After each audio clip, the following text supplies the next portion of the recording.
Hey guys, what's going on? Steven back again, and I'm back with another 40k video from Majorkill. So as I continue my journey of all sorts of interesting topics to why would anyone want to join Chaos, to which Chaos God would be the best one to serve, brings us to today's video, which is called What Happens to a Spaceship When Its Gellar Fields Fail. I am sure not good things. If we remember from that 40k, no, I think it was 30k fan animation video, what was it called? I can't remember what it was called, but I know there was like a short, I think it was like a teaser clip of like 2 to 3 minutes long, and then he released like a full-length, like 9-10 minute video. I can't remember what the name of it was. I'm sure you guys know. But there was a scene in it where I believe the word bearers were walking to a prison cell where the captured Ultramarine was, and along the way there was a woman with a child in another prison cell, which I believe was the same woman and child from the teaser clip that was shown inside the prison cell, and she was not in good shape. She was pretty, you know, she was holding her baby, and I think like her fingers and the baby's head just kind of like fused together. You know, her face, I believe, was like just all distorted and just you know, she was not in good shape at all, if I remember correctly. Yeah, so I'm sure not good things happen. Probably madness, people just going insane, probably some Event Horizon stuff. Good movie. Might have to watch that again. I think Space Marines would be fine. I'm pretty sure their power armor would probably protect them against that, but people without power armor, pretty sure it doesn't really end well for them. I'm pretty sure they'd rather be dead than whatever, I guess, side effects they would suffer. But anyways, let's check out the video and find out what happens. Here we go. G'day guys and gal. That was loud. You don't have to be an expert to know that stepping into the warp without protection, raw donkey, is a bad idea. It'd be like getting doggied by Charlie Sheen. Even if you survived, you would be severely, irreversibly damaged. And you'd probably have AIDS. Unfortunately for humanity, their faster than light travel requires them to fly through the warp. They nearly invented a way to do it without it, but then some uppity red asshole ruined it all. To avoid the equivalent of a non-consensual Charlie Sheen, ships employ the use of Gellar fields, which are shields that keep the warp from entering your ship and making everything weird. But what happens when the Gellar field fails? What happens when the raw force of the warp enters your ship? Before we get started, guys, like I said, probably not good things. You work out, you do your hair, you shave your probably neck, get, you know, all to look good, but probably even corrupted of your skin. After getting advice 3 years ago from this 40-year-old supermodel, I started doing my own skincare routine, and it's been unreal. My skin is smoother, less blotchy, holds a tan for longer, and it will look like this for decades, all because I use a skincare routine. But when I started, I had no idea what to use or how to use it or anything about it. So today I'm giving you a shortcut with the help of Geology. Geology is a product and service where you basically fill out a quick survey talking about your skin type, your skin goals and stuff like that. Then once you fill it out, it'll show you a custom skincare routine tailored to your needs. From there, with a simple click, and you'll get it delivered to your door. For example, I live in Australia, which is missing its ozone layer, so I needed a good moisturizer which doubled as a sunscreen, as well as a night repair cream so I don't dry out like an old man's sack. I got my creams and exact instructions on how to simply and easily employ my routine. I'm not taking the piss here. Skincare, especially for dudes because we don't use makeup to cover up imperfections, is very important if you want to look vibrant and healthy.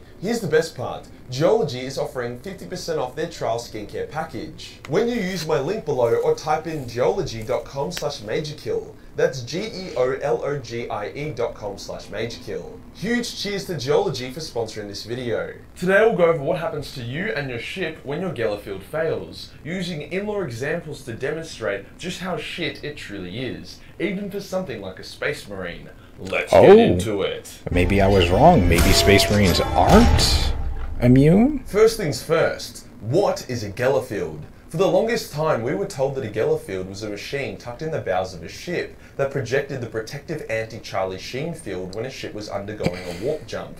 For the most part, these Gellar fields were pretty solid. Breaking through one is considered to be nearly impossible, and they rarely ever fail or malfunction. After all, billions of Imperial ships are undergoing warp jumps all the time, and I don't think people would be that keen if it was a 50-50. In recent lore, however, GW decided to go grimderp and say that Gellar fields are actually the projection of a sleeping comatose psyker that resides in the bow of each and every ship. What? Originally, this was super stupid, as Gellar fields came before psykers were a thing. But it has recently been clarified that there used to be a lot of Gellar field machines, but due to the decay of technology, the STC for a complete Gellar field was lost. Hence now they have to use a psyker as a battery to power a lesser and incomplete Gellar field. Still stupid, but at least now it actually follows the timeline. It also I guess that makes sense. Some older or more valuable ships would still have a complete Gellar device. So as you can imagine, a machine that relies on a volatile comatose space wizard to function is prone to the occasional malfunction, and there are devices such as the Hades pattern rotating gravimetric harmonic disruption device that can also disrupt the field. Whoever named that was obviously taking the piss, but the point remains. The Gellar fields can either fail due to misfortune or straight up sabotage. So what happens when the field goes kaput mid-warp jump? Well, it depends on a few things, but it's never a good time. Firstly, the warp is vast and diverse. Not every part is just this obscene, hellish landscape. If your Gellar field fails while you're travelling through the more corrupted and chaosy parts of the warp, then what comes into your ship will be chaosy and demonic. It'll also come in great number and power. However, if you're travelling through a calmer part of the warp, bad shit will still happen. Warp entities will come on board, but it won't necessarily be this insane demonic incursion. More so, I didn't know there was like calm areas of the warp. Killing everyone on board. The duration of the Gellar field outage also has a big effect. If your Gellar field winks out for a split second, then shit will get weird, and a few entities will likely come on board, but you can genuinely survive it relatively easily. However, if your Gellar field is out for 10 seconds, 10 minutes, or permanently, then you're going to have a way shittier time. To add more detail, if your Gellar field winks out momentarily, you can expect to be pretty okay. Something will feel a bit off for a second, and there might be a bit of a nasty aftertaste. But generally, the humans on board will be okay. Unfortunately, that split second is enough time for a warp entity or demon to come on board. A warp entity will usually be very disorientated and will act like a wild, cornered animal. There's a bit of lore where we get the POV from a warp entity's perspective, as it possesses someone that is unfamiliar with how the body works. Hence, it crushes their possessed body through a small gap and basically turns themselves into mush. More malicious entities, such as demons, can be a huge pain in the ass if the ship isn't heavily defended. It'd become a lot like the Event Horizon movie, as the crew need to band together to survive and prevent the demon from causing another Gellar field malfunction, which is mostly what the demon is going to try and aim to do. If your Gellar field is out for 10 seconds to a minute, not all hope is lost, but most of it is. If a quick wink out would be like quickly dipping your finger into boiling water, then 10 seconds would be like dipping your entire scrotum in there for an hour. That is more than enough time for multiple demons or entities to pinky to a scrotum and likely fuck around with your body and soul. In those 10 seconds, most of the human crew will have begun clawing their eyes out and screaming their way into insanity. The sane survivors, which will either be trained battle psychers, blanks, space marines, tech priests, or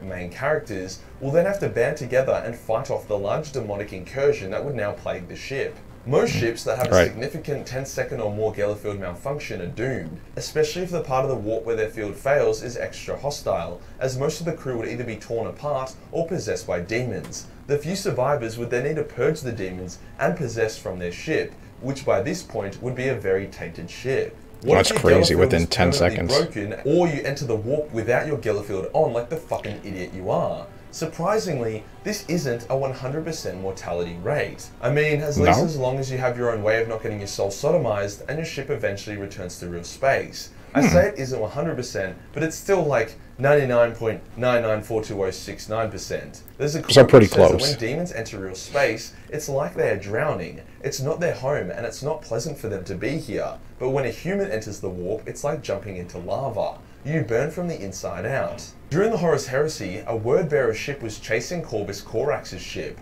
Corvus charged the word-bearer ship, seeming like he was going to do a suicidal ram, but at the last second he warp jumped, which pulled the word-bearer ship into the warp. For context, when ships in 40k warp jump, they basically open up a portal to the warp and go through. Hence that portal can suck in whatever is around it, Oh, not wow. just the ship that opened it up. Hence the word-bearer ship entered the warp without a Gellar field, and if you thought Chaos would go easy on them because, you know, they're their servants, you would be very, very wrong. Almost instantly, the human crew started doing the whole clawing their own eyes out thing, whilst a word-bearer Astartes looks around in horror as he realizes what just happened. The scene ends with him being Wow, so even down Chaos isn't, as like, he feels something moving around immune. in his stomach. It's easy to assume that 30 seconds later, the entire crew, word-bearers and all, would be very, very dead. However, on the flip side, when the Tau first experimented with warp travel, they didn't use a Gellar field because they didn't really know what the warp was and they didn't know that it was full of evil shit. However, something very interesting happened. Firstly, the human crew did the classic eye-clawing, screaming thing as they died. However, the Tau crew members, due to their souls being so dull and small, went unnoticed by the warp entities and demons, so they were left alone. Before the ship could be torn apart, which would have killed them all anyway, a new warp entity appeared. This one looked like a blue Hindu god with a bit of Tau thrown in, which was created by the humans in the Tau Empire believing in the greater good as an entity rather than a concept. So it doesn't really affect the Tau that much, since their souls are so, I guess, small? Documented incident of a ship with 0 Gellar fields going in and out of the warp, with most of its crew intact. I imagine a black ship full of Sisters of Silence, or just a ship with blanks on it, might be able to manage a similar feat if their Gellar fields were to fail. A sufficient amount of willpower can also keep you alive, or at least prevent total destruction, in the event of a Gellar field failure. A bunch of red Corsairs once entered the warp without their field on, and most of them quickly burned and died. One of them though had so much willpower that instead of dying, he was possessed by one of the demons and he became an overpowered possessed marine. Might be better off dying, but at least it's some kind of result. Gellar fields can also partially fail, like what happened with the loyalist survivors from the Istvan atrocity that were beelining back to Terra. Their Gellar fields were damaged, but never truly winked out. However, due to their lowered strength, Nurgle was able to exert his influence on the ship and resurrect the various dead traders on it as plague marines. So whilst a damaged Gellar field might not spawn a demon in your ballsack, it's still not very fun. So how do the other races and factions go about warp travel? Do they have Gellar fields? What if their protection fails? Surprisingly, Chaos uses Gellar fields the majority of time. After all, just because you now have a couple horns sprouting from your urethra doesn't mean the warp wouldn't burn your soul. The more sane a Chaos or Renegade warband is, the more well maintained their Gellar fields will be. Many Chaos ships would use Gellar fields on lower settings, preventing instant death, but also allowing some weird Chaos shit to happen on their journey. There are of course, gotta make it interesting. Super corrupted Chaosy wordbearers don't even use Gellar fields anymore, as they have such an intimate relationship with demons in the warp that they don't require them to safely travel. The Orcs have a pretty fun way of using their own version of a Gellar field. They make their ships spiky, as dem demons can't get through a good spike. The Orcs' War, which is known to mess around with how reality and physics work, will empower these look at those spikes, can't go near that. Demons. And if the demons do get through the spikes, which is, you know, reasonably common due to the Orc War not being the most reliable thing ever, then the Orcs will have a bit of in-flight entertainment as they hack and tear their way through their unwelcome demonic invaders. The spikes didn't work. They don't feel the insanity and horror that a human would. The Elder use the webway, which is protected from the warp. As such, they have no need for Gellar fields. The Necrons use Dolmen gates, which are like hacked webway gates, so they get the same protection as the Elder, even though I doubt demons would want to try and board their ships anyway. The Tyranids have a weird... Pretty sure it wouldn't even affect Necrons. Which is able to do some wacky sci-fi stuff that launches the Tyranid fleet to their destination. It doesn't require the use of the warp, hence no Gellar field is needed. The Tau don't do warp travel, and when they did it, it ended poorly, as I mentioned above. This is a big reason as to why the Tau Empire is so small. Regardless of your race, gender, or culture, being in the warp when your Gellar field fails is a really bad time. Like, really fucking bad. 0 out of 5 stars on TripAdvisor. In the warp, there is no hiding from Charlie Sheen. If you enjoyed the video and you want to support the channel, then Patreon is the place to be. For only $1 per month, give you access to a boatload of cheeky hentai. Hit the subscribe button and hit the real subscribe button for more Oh content. boy. Join the Discord for more memes, and I'll see you in the next one. Peace. Okay, so there we go. What happens to a spaceship when its Gellar fields fail? Very interesting. I'm kind of surprised Chaos Space Marines are not really immune to it, despite being part of Chaos. But I guess, what do you say, they don't need it up as much, because some of them, I guess depending on the chapter, kind of like some of that interesting, you know, make things a little bit more interesting, having demons and being so close with demons and stuff like that. Yeah, I don't think it really affect the Necrons that much. I mean, would it? You know, they got, what, no souls? You know, they're just machines, so I can't see it really affecting them. Obviously, the Eldar have the webway, so yeah. I kind of thought Space Marines would have been, like, protected, but I guess not. I guess maybe it just affects them a little bit less. But yeah, too bad he didn't go into, like, more details of, like, what else just happens. Is it just this searing pain and kind of like clawing your eyes out, just type of stuff, and that's it? I kind of thought that'd be like, I don't know, you mutate or something like that, you know what I mean? But yeah, that is very interesting that it was a machine that powered the Gellar field, and then they changed it to like a Psyker as like a battery pack. I mean, I guess that kind of makes sense, you know, lost technology and stuff like that. You know, obviously some of the older ships probably still have it, but like newer ships and stuff like that gotta kind of make do. So I don't know, let me know what you think about that. What do you think about, I guess, having a Psyker aboard the ship as kind of like a battery pack, you know? What do you think about that? But yeah, that was very interesting. You know, you can survive about a second. You know, like you said, you probably get like you'll feel a little weird, bad taste in your mouth, I guess. But then anything longer than that, yeah, not gonna end well. And that's pretty crazy that in like 1 second a demon can just, hey, how you doing? Just, you know, board your ship in that split second. I guess that's all it takes, you know. But yeah, that was very interesting. All right, so there we go, continuing my journey on all sorts of different topics, and this one here was very interesting. I'm sure you'd probably just rather just die, you know, instead of clawing your eyes out and yeah, you know, just shoot me. All right, so anyways, there we go. That was a pretty interesting topic. So anyways, yeah, let me know what you guys think. You know, do you think the Necrons and stuff would have been fine? Yeah, just let me know what you guys think. And like I said, let me know what you guys think about Psykers being like the battery packs, I guess, for the Gellar fields now. You know, was that a smart move? Kind of dumb? Does it make sense? Let me know what you think. And of course, if there's any other topics you want me to cover, leave a link down below, and I'll be happy to do a video on it. Other than that, I hope you guys enjoyed the video. If you did, hit that thumbs up button. That'd be awesome. Remember, feel free to subscribe to my channel. Follow me on social media. Links are in the description box below.